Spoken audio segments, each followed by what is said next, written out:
let's talk about then the the new guys like myself.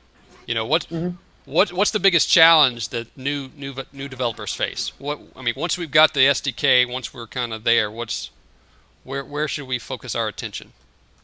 Well, so yeah, that's a good question. That actually gets to the main point that I try to make when I talk about this, and this applies primarily to the smaller independent developers, but also smaller studios.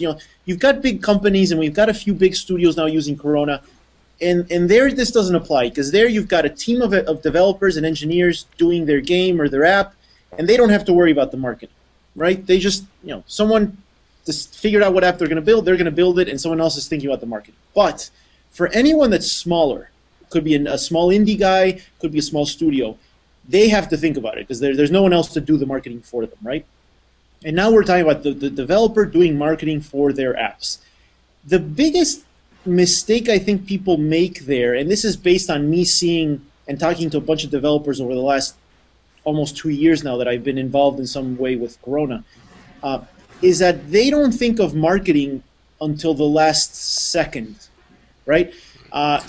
If you take it to the extreme, there's some guys that say, my app is done, I'm going to publish it next week, or even, I'm publishing it now. Okay, now what do I do for marketing? And that's the extreme, and that's the worst thing. There's some guys that are a little more forward-looking and say, okay, I'm getting close. It's like I'm 2 or 3 weeks out.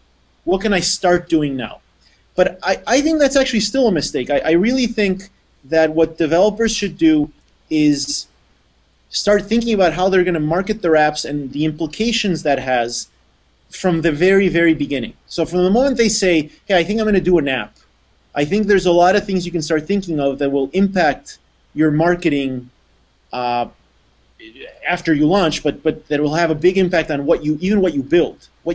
Even though a lot of developers think of just building an app as a purely technical exercise and that's it, a lot of what you build into an app can be influenced by what you think about marketing, and then will definitely have an impact afterwards on how well your app does. Yeah.